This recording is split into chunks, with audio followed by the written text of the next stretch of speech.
Peníze to musí být vtipné ve světě bohatých mužů. Čavero, bambelo.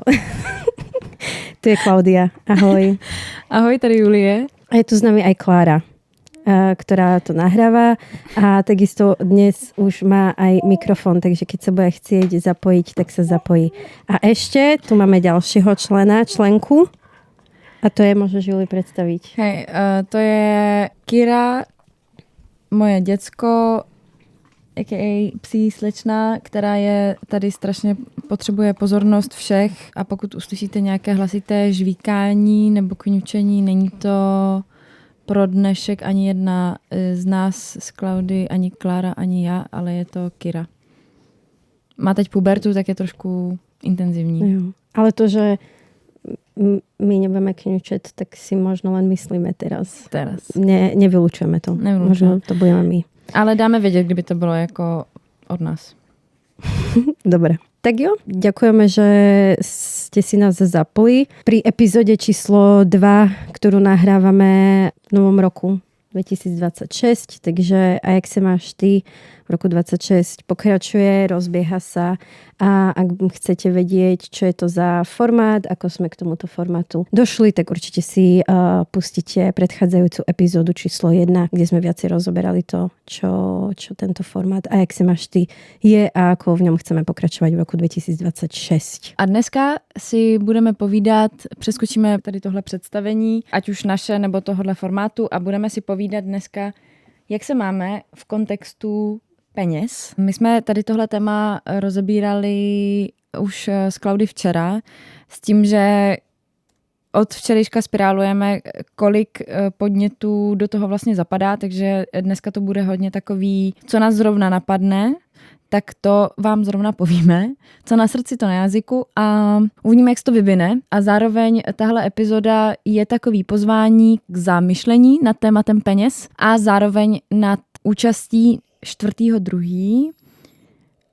na openingu. Hej. Oslavě otevření Kolapsu, kde bude i ďalší program a jedným bodom programu bude živé stretnutie a jak sa máš ty práve k téme peníze.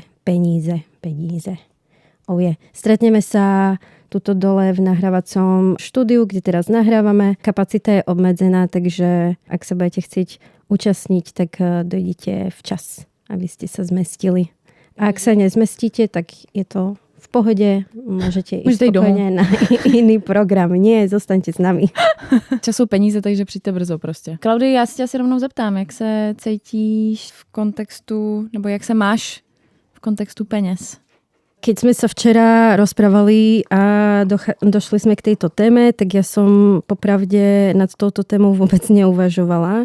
Vlastne vo mne nejak momentálne úplne nerezonuje, alebo sa Nechceš, aby to rezonovalo. Venovať tejto téme.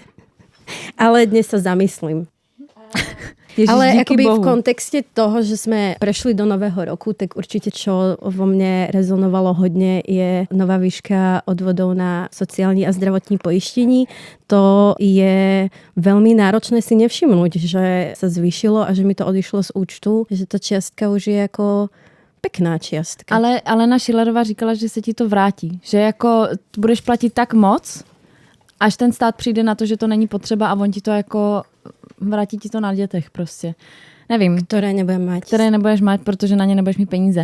Ale já si myslím, že tady tato dávka odvodů, že to jako hodně souvisí s tím, že jsme ještě stále v roce hada, který se mění až 17. února. Takže já si myslím, že tady a teďka je to období, kdy jako ten had by měl slíkat tu svoji kůži podle čínského horoskopu. Okay. Takže já si myslím, že jako ta nová dávka odvodu, že jako souvisí s tím, že to je ještě ta jedna z těch posledních třešínek na dortu v tom roku hada a že třeba až přijde ohnivej kůň, tak si řeknou prostě ty vole... Zhoríme všetci. Je to dost možný. Jako, tak odvody už budeš to platit prostě 2 měsíce, tak možná už to bude prostě vyhoření blízko. Jo, protože ty odvody se nezmenia. No to ne, ale budeš mít pocit, že jako to zvládáš líp, protože ten rok toho ohnivýho koně. Tak budem cválať prostě kupředu. Na zostatku na mojom účte. Sede tě tvůj zůstatek na účte, běž si zacválat. Cválání každé úterý v kolapse v parku. V kontexte tých peniažkov, ktoré máme aj teďka na stole, čo sme tu zozbierali tak spoločne, pretože keď budete počuť nejaké šustení, tak robíme si zvukový doprovod k tomuto podcastu. Kira má žvíkací míček, my si tady budeme šustit penízkama. Máme tam nejakých 334 korun. Ano. Klára má nic, já mám 100 a Klaudy má zbytek. Jo, ako k tým odvodom. Akože ja úplne nie som proti tomu, aby áno, živnostníci alebo vlastne osoby samostatne výdělečne činné prispievali do štátnej pokladnice více. Akurát podľa mňa akože nie je živnostník ako živnostník. No a za druhé, více, kam ti penízky pak potom idú. No to jsou ty peníze, co se ti vrátí, podľa mňa. No. Vlastne ako mňa osobne sa dotýka iba to, že vlastne ten zostatok je proste potom smutnejší a necvala sa na ňom tak veselo, no. No chápu. Ale vlastně povězme si, že pořád jakoby seš v té privilegované skupině, který tam jako ještě něco zůstane po tom, co odvede to, jako, ano. Co odvede ty odvody. To ano, protože ještě stále musím zaplatit nájom. Napríklad. A pak už... Ale je to tak, akože Juli, chápem, ja len robím joky proste. Môj vzťah k peniazom je asi taký, že som rada, že nejaké mám a že môžem pre mňa dôstojne žiť. Že vlastne mám, čo potrebujem. Nemám úplne to, čo chcem, ale mám to, čo potrebujem. Mám stále možnosť sa viacej uskromniť, čo je takisto veľké privilegium. Zároveň sa mi podarí občas niečo priložiť do nejakej mojej rezervy, ktorú potrebujem mať stále ako pri ruke v prípade, že by sa niečo dosralo, čo za rok 2025 tam nepribudlo nič. Takže... Můžu se vrátit k jedné té myšlence? Jo, určitě. Ty jsi říkala, že máš dost peněz na to žít nepohodlný, ale jako plnohodnotný život? Nebo důstojný. Důstojný, ano. A pak mě zarazilo, že vlastně máš to, co potřebuješ a nemáš to, co chceš. Tak to je možná taky zajímavý jakoby v kontextu, kolik má člověk peněz a vlastně jakoby, jaký život za ně žije. Je zajímavý si říct, co vlastně znamená ten důstojný život. Protože třeba pro mě vlastně jakoby pohodlný, důstojný, nějaký plnohodnotný život neznamená mít peníze na to, co potřebuju, ale vlastně mít je i na ty věci, co chci. Jako samozřejmě ty věci, co chci, se můžou hodně lišit od toho, co si lidi představí jako věci, které si člověk dopřává, když má hodně peněz, nebo hodně, když má peníze. Ale pro mě je to přesně to, že jako vím, že když fakt nemůžu už a jsem unavená prostě z nějakého mýho jako nasazení pracovního 5 dní v týdnu prostě 15 hodin denně, takže vlastně můžu říct, že teď týden prostě nechci pracovat a prostě nebudu. A vím, že jakoby ten týdenní plat mi nebude chybět, protože si můžu dát tu pauzu. Nebo že až to jsou takový banality vlastně privilegovaný, jakože mám blbej den a fakt se mi nechce jí nakoupit, nechce se mi vařit, tak prostě vím, že 2 dny za sebou můžu snídaně, oběd, večeři prostě si dát venku, prostě neposeru hlady. Jako jo, jsou to spovykaný věci, uvědomuji si, že jako je to vlastně privileged věc, ale pro mě je to hodně jako nějaký pocit jakoby té pohody vnitřní, že je to vlastně OK, že přesně když nežiju ten život jako úsporně, takže ale na to jako čas od času budu mít. V jednom období mého života takhle to bylo, ale přesně jsem na tom jakoby vyčerpala všechny svoje peníze, které jsem si během 5 let dala na spořák. Jakože když vlastně byly nějaký prostě těžkosti fyzický, i když prostě máš nějaký zranění, se kterým nepočítáš, pak tě ještě samozřejmě dosere totálně zdravotnická péče, takže jsi ještě jakoby díl v háji a fakt jako nemůžeš, tak vlastně si potřebuješ ten život zjednodušit co nejvíc a najednou zjistíš, že ty peníze mají fakt velkou moc. A teď samozřejmě můžeme polemizovat, jestli jakoby, když jsi v nějakém stavu nemoci, neschopnosti, jestli vlastně se tady tyhle ty jako radosti furt řadí do toho, co chceš, anebo jestli je to v tu chvíli něco, co potřebuješ. Ale to už je jakoby spirála zase úplně někam jinam a dál. Ale tak to je možno aj na tom jako pokrivenom vnímaní, že vlastně už pre mňa tie hranice, že čo potrebujem, čo chcem, že vlastně úplně nevím zadefinovat, či je to potreba, alebo je to chcenie. V zmysle, áno, môžeme sa baviť potom o tom, že potrebou je zostať doma a vyležať chrípku a úplne nemôžem si to dovoliť a teda tá moja potreba nemôže byť naplnená. Ešte keď je to v nejakom určitom období, kedy ja mám vykonávať prácu, ktorá je viazaná na to dané obdobie, čiže v podstate ako keď ja nebudem v tom danom období, kedy takisto super, stretlo sa to, som aj chorá, to nevykonám, tak vlastne prichádzam o veškerý svoj príjem za ten napríklad projekt a tak ďalej. Zároveň, áno, to chcenie, napríklad včera som si chcela kúpiť kôpor, ktorý som už nemala asi rok a pol do šalátu, tak proste som si povedala, že nasrať a kúpim si ho aj za tých 38 korún či koľko a proste si ho tam do toho šalátu dám, aj keď ho vlastne nepotrebujem, pretože už v tom šaláte proste mám iné veci. A zároveň, ako som hovorila, že som si nedokázala nič pridať v roku 25 do tej mojej rezervy, tak možno to bolo vlastne spôsobené aj tým, že som si dovolila chcieť niečo a vlastne si to zaobstarať výmenou za peníze. A spravilo ma to šťastnou, ale zároveň v niektorých mesiacoch som hodne bola na seba nahnevaná, prečo som takéto rozhodnutia urobila. Ale teraz, keď to hodnotím, tak vlastne to hodnotím. Takže to bolo správne, že som to urobila. A vlastne mám pocit, že častokrát ja sa musím nútiť do niečoho, vlastne utratiť tie peniaze na seba a dovoliť si chcieť proste. Ako spadám do takých myšlenok, že v podstate sú to proste čísla na účte a keď nie teraz, tak kedy proste, keď umrem, tak asi proste tie čísla sa nejak nepremietnú. Možno sa premietnú do toho, že vlastne bude aj zaplatený môj pohreb a bude mať nejaký dôstojný pohreb. Já k tomu mám takovej zajímavý vztah, což není překlad slova ambivalentní. Pocit dvojakosti. No ano, no. Ano, tak jsem to použila správně. Mám k tomu ambivalentní vztah k těm penězům, protože přesně někdy jsem jako, že si až extrémně moc uvědomuji jako jejich váhu ve svém životě, protože jsem zároveň vyrostla prostě v domácnosti, kde ty peníze byly vždycky téma, vždycky vlastně jich byl nedostatek. Nikdy tam nebylo takový to, jo, teď máme dobrý měsíc a užijem si to, ale jako na pomelo třeba jsem si vypěstovala úplně extrémní alergii, protože to bylo ovoce, který bylo 2 měsíce ve slevě prostě, nebo jak dlouho. Bylo to nejlevnější ovoce, co se dalo sehnat, takže my jsme měli doma jediný zdroj ovoce, bylo fucking pomelo a já už ho nemůžu ani cítit.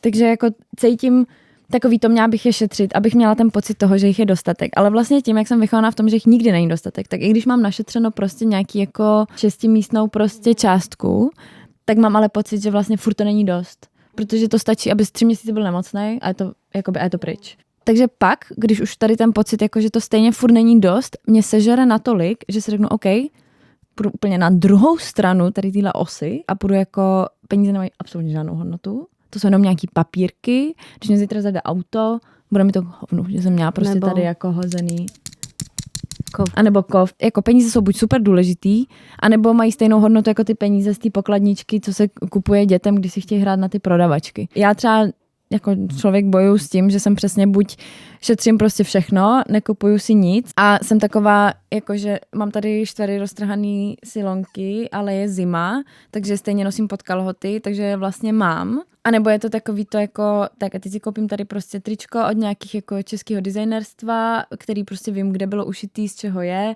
a vím, že ho prostě budu nosit jakoby 3 dny z týdne a fakt ho jako chci.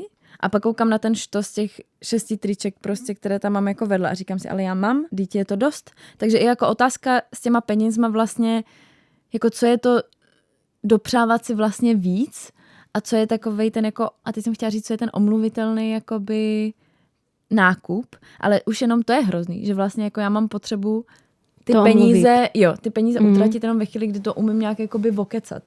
Kdy jako si umím udělat sama pro sebe No tie videá, jak kolujú to girls math, nie? Jo, že v podstate, hej, keď ako zaplatíš tolík, ale odpočítaš v podstate kuponky a nejakú ako no taky to koupím si kabelku, proste, ale budu ji nosit každý den dalších 8 let. A nedám si kafičko najbližšieho pol roka, tak vlastne to bola dobrá kúpa. Což samozřejmě jsem ráda, že na to došlo, na moji oblíbenou tady reportáž z ČT, za to, že nemáme byty, můžou ovesný kapučína. Zároveň vždycky, když si dám kafe někde, tak je to takovej můj jako mikrovzdor. Já si vlastně vědomě vybírám, že nechci být. Já si tady radši dám prostě bejt za 80 korun. I vlastně to, co jsi říkala ty, že jako ty peníze utratíš a teďka zpětně koukáš na rok 2025 a občas na sebe byla nahněvaná prostě, že jako jsi tady dopřála něco, co vlastně nepotřebuješ. Ale já si pak říkám jako, tak OK, že když žiješ ten život jenom tak, že jako si kupuješ věci, které potřebuješ, nebo utrácíš ty peníze za ty věci, co potřebuješ. Ty přece to je strašně smutný život, ne? Nebo jako, že v něčem je to, a opět mluvím z privilegovaného prostředí, kdy vlastně můžu přemýšlet už jenom nad týmto, presne tak, pretože v podstate akoby my máme možnosť voľby. Takisto ako keď ja si môžem povedať, hej, som nespokojná s tým, koľko peňazí mi mesačne prichádza na účet a to, že proste som OSVČ, tak je to moja voľba. Môžem to kedykoľvek zmeniť. Vadí ti to? Zmeni to. Ale moja voľba je zostať stále v tom a pokračovať v práci, ktorú robím, áno, ako to robím, s kým to robím a tak ďalej a tak ďalej. I za cenu toho, že v podstate áno, potom je priestor na sťažovanie, že hej, je tam prostě málo peněz. Ale to je to stejné i s tím bytem, že jo? Je ten nájem, který platím v té výšce, ve který ho platím, potřeba zaplatit, anebo je to, že to chci platit? Protože já jsem teďka v situaci třeba, že vlastně trošku ho jako chci platit.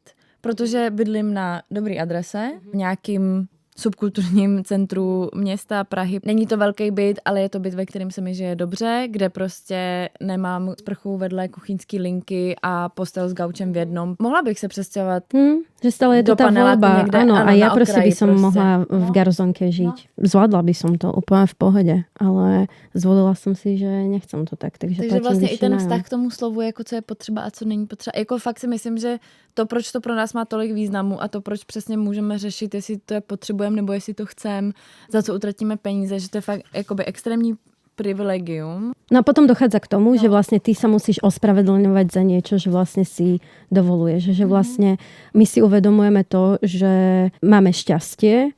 Takisto ja stále ako argumentujem s tým, že mám veľké šťastie, do akej rodiny som sa narodila, čo mi dali, že som mohla mať vzdelanie, že bolo o mňa postarané, aby som mohla študovať gymnázium a potom ešte vysokú školu.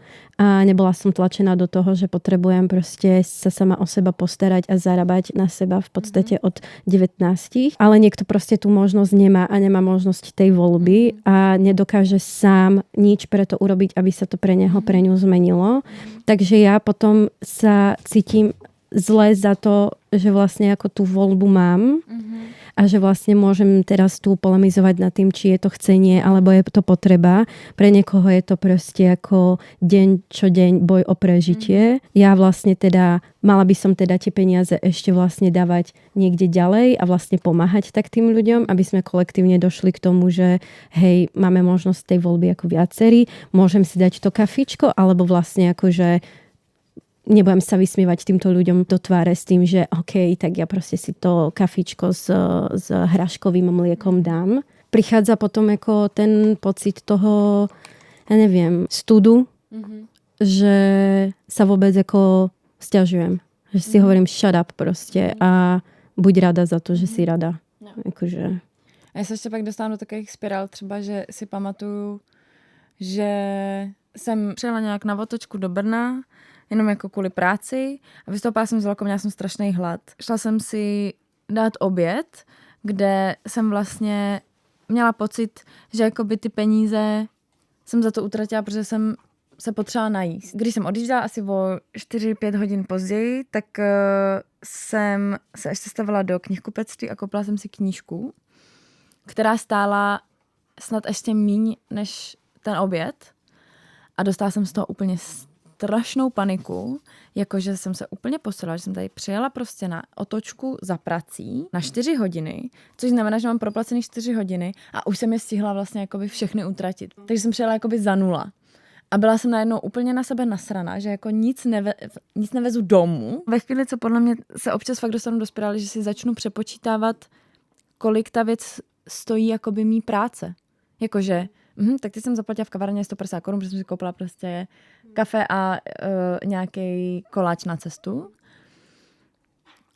A teďka jako je to nějaký období mýho pracovního dne, takže vlastně já jsem třeba tady těch prostě 6 callů, 8 e-mailů prostě, 2krát jsem se u toho nasrala, jednou jsem se rozbrečela a za tohle jsem si teďka koupila tohle, jakoby jenom věc, která už neexistuje, jenom to, abych měla jakoby kofeinovou tady úzkost a cukrovou horečku. Já nevím, no. Jakože já vlastně, tohle je spíš takový sdílení tady prostě jo, ale myslím si, že jo, toto tísně. mám aj ja také prerátavanie. Vždy, keď tu proste zo Sokolskej idem na Kolnicovú, tak si hovorím, že čo som si dala v tom našom snack baru. V kancli máme snack bar, máme tam proste ako nejaké čokoládky a podobne, aby sme si ich mohli kúpiť v prípade, že sme hladní a nemáme čas si zajsť na jedlo. Že si hovorím presne, OK, robila som 12 hodín, už asi 14. deň po sebe a teraz vlastne keď to odrátam, tak vlastne robím v podstate klasické 8, pretože do toho si proste dávam ako nejaký snack. A vlastne i ten čas, vnímanie toho času. Že vlastne, neviem ako to máš ty, ale ja to mám napríklad tak, že ja si nemôžem dopriať kontinuálne nejaké voľno. V zmysle, že OK, napríklad po 6. už proste mám popracovný čas a vlastne sa venujem domácnosti, priateľovi, kamoštvu, sebe a tak ďalej. Ale že vlastne nie, robím, 12, 15, 18, to je úplne jedno, aby som si mohla dopriať víkend. Ale že mať ten koncentrovaný čas, ktorý potom vlastne aj tak spätne hodnotím tak, že mi ubehol strašne rýchlo, že som si ho neužila tak, ako som chcela, pretože vlastne z toho vypätia a stresu sa nevymaníš len tak proste lusknutím prstu. To je jakoby, že v sobotu podle mě ještě zpracováváš ten týden a v neděli už jsi stresovaná, že zítra je ten týden. No jasné.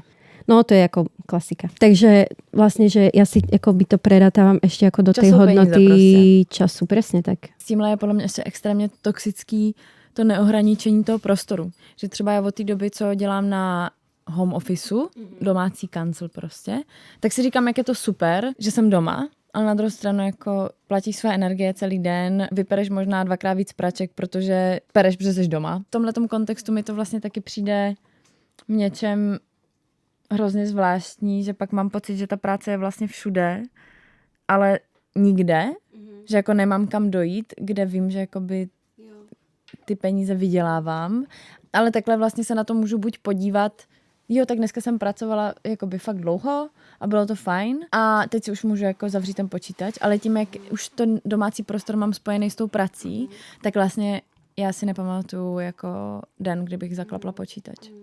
A je jedno, jakoby, jestli na tom počítači koukáš na filmy nebo na něco, protože tam máš zapnutý ty upozornění. Takže mě, i když to upozornění přijde prostě o 11:30, tak já neříkám, že ho řeším, ale vidím ho a přečtu si ho. Takže jdu spát už s tím, co musím udělat zítra. Takže ve finále většinou ho stejně udělám ten den. Tady tohle přemýšlení nad tím, že jako chceš ušetřit nějaký čas zítra, protože nevíš, co všechno se vyvrbí, abys to stihnul, tak co nejvíc uděláš dneska, takže vlastně jako se přepracováváš každý den a už jsme zase u té práce, ale jako ono to fakt extrémně úzce souvisí prostě. Áno, je to prepojené samozrejme, že vlastne jo, takisto proste radšej telefonujem a popri tom naplňam práčku.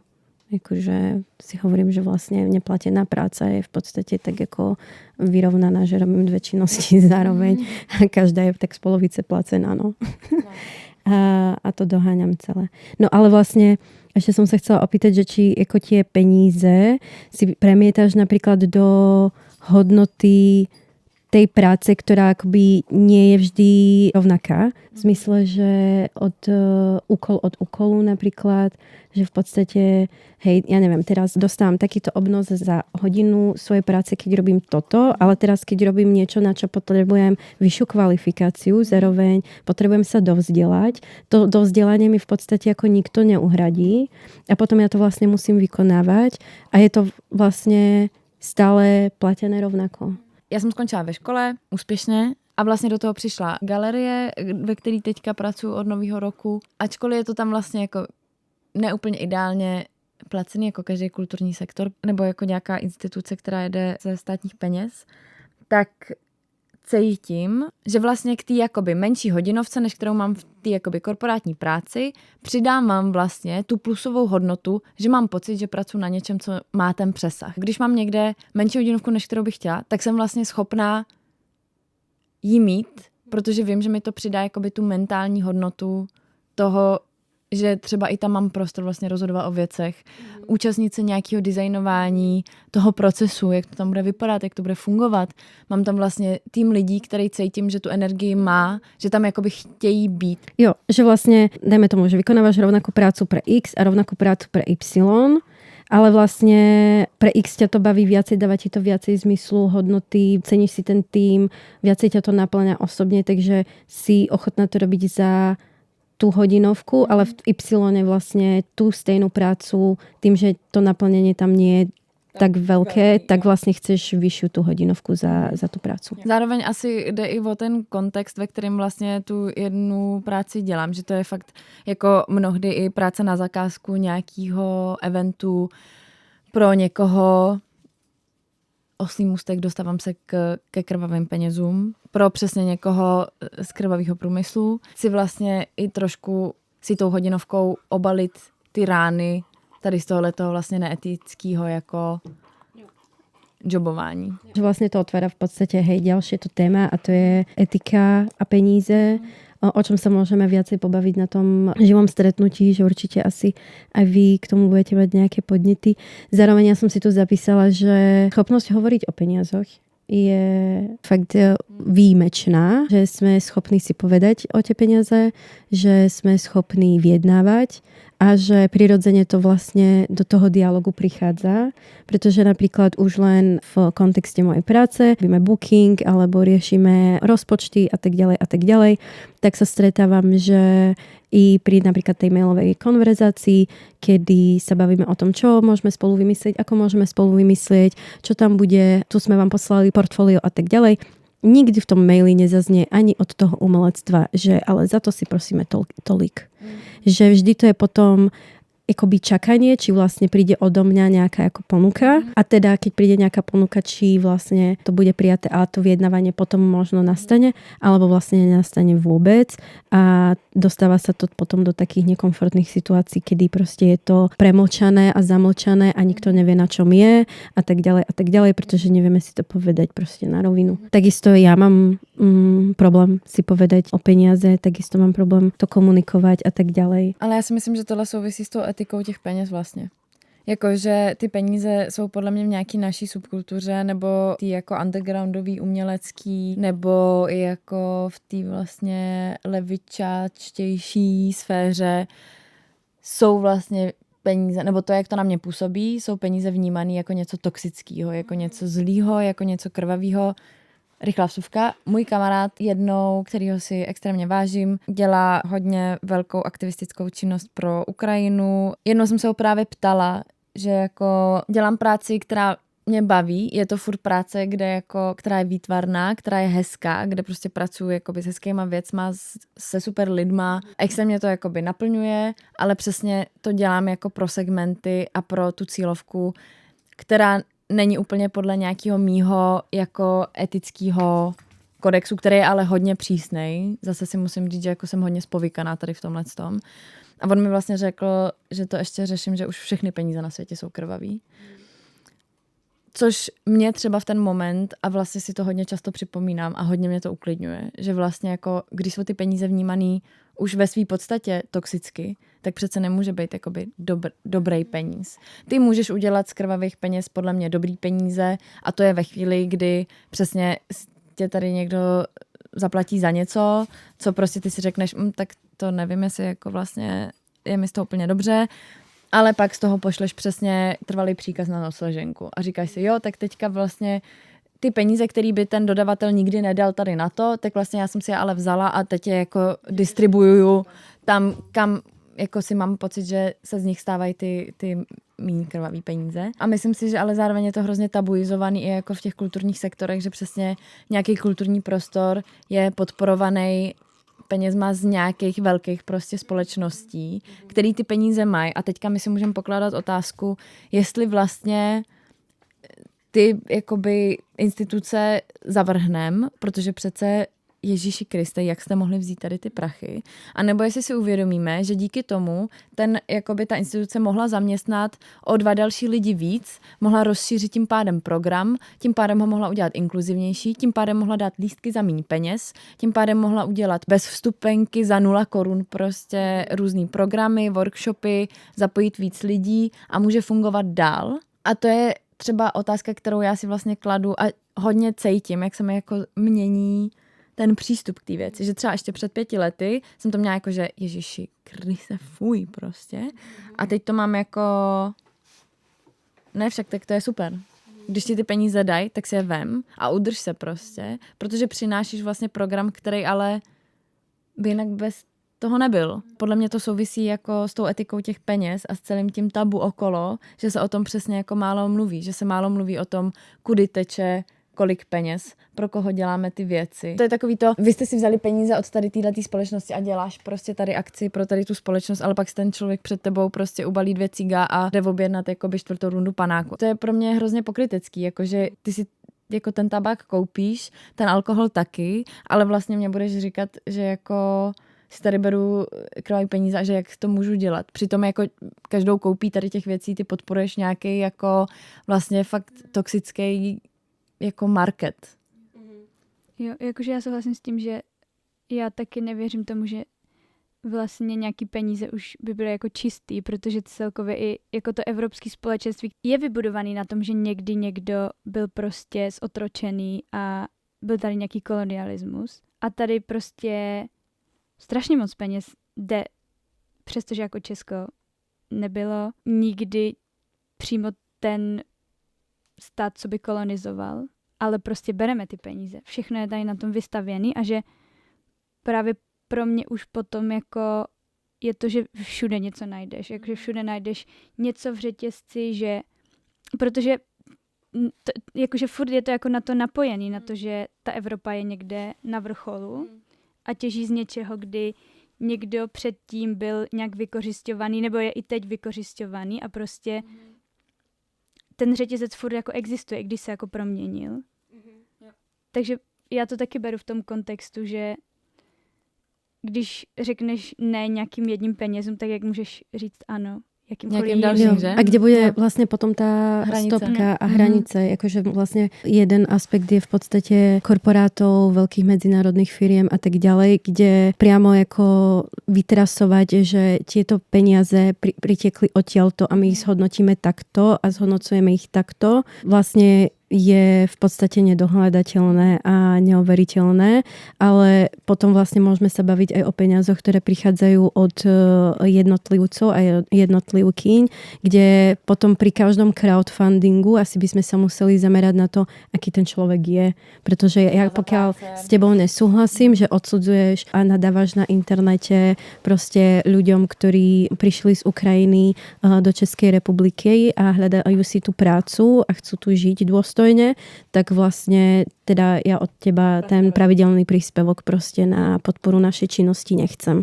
Alebo čokoľvek. Takže to by sme museli jako vedieť to, že či doma sa správajú dobre k deťom, žene, svojim blízkym a tak ďalej a tak ďalej. Zároveň takisto chápem, že ten známy, ktorý v podstate odsudil to, že berieš krvavé peniaze, takisto nemôže vedieť to, ako ty ich potom tie peniaze zhodnocuješ, či už do ďalšej činnosti, či už do toho, že v podstate chodíš za prácou, ktorá ti niečo dáva, vlastne nie je ohodnotená finančne, takže vlastne ty v podstate dávaš tie peniaze na to, aby si tam docestovala za tou prácou. I ten kolobeh, že peníze vydelávajú ďalšie peniaze, ako ich zhodnocujeme a tak ďalej a tak ďalej.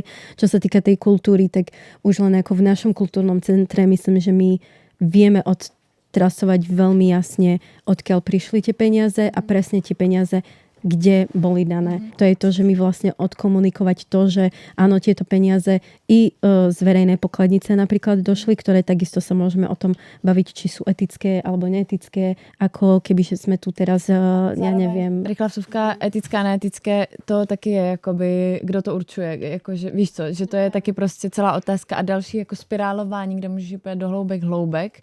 A zároveň si myslím, že v tomhletom kontextu je důležité to, co říkala Klárka, a to je, že si vždycky něco najdeš.